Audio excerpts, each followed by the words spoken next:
अनमोल सीख। जब मैं छोटा था तो मेरी माँ एक सब्जी वाली से हमेशा घर के लिए सब्जियां लिया करती थी, जो लगभग रोज ही हमारे घर एक बड़े टोकरे में ढेर सारी सब्जियां लेकर आया करती थी। इस रविवार को वह पालक के बंडल भी लेकर आई और दरवाजे पर बैठ गई। माँ ने पालक के 2-4 बंडल हाथ में लेकर सब्जी वाली से पूछा, पालक कैसे दी? सस्ता है दीदी, 1 रुपया बंडल, सब्जी वाली ने कहा।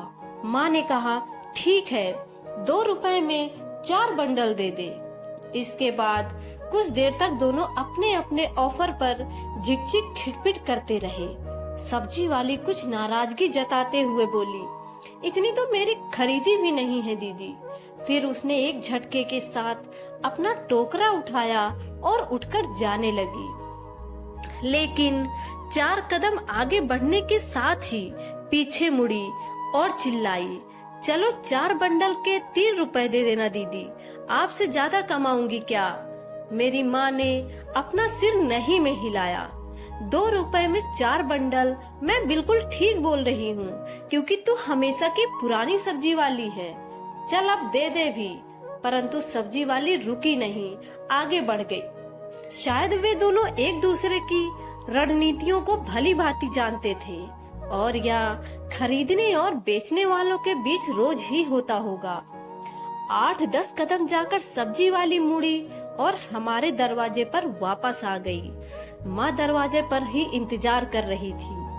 सब्जी वाली अपना टोकरा सामने रखकर कुछ ऐसे बैठ गई जैसे कि वह किसी सम्मोहन की समाधि में हो।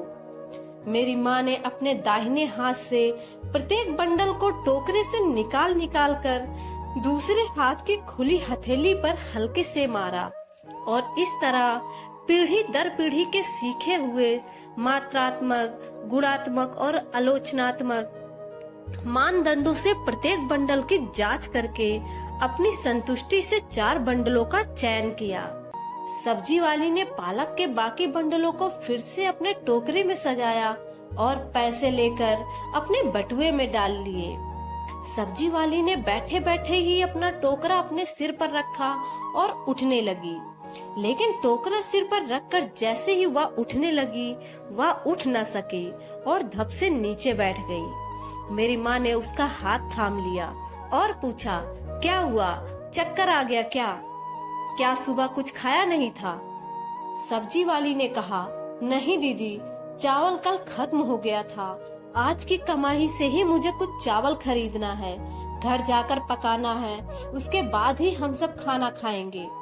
मेरी माँ ने उसे बैठने के लिए कहा, फिर फुर्ती से अंदर चली गई। चपाती व सब्जी के साथ तेजी से वापस आई और सब्जी वाले को दे दी।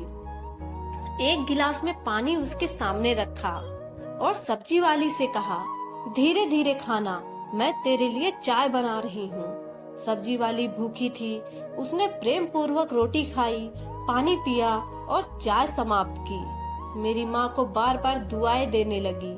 माँ ने टोकरा उसके सिर पर रखने के में उसकी मदद की।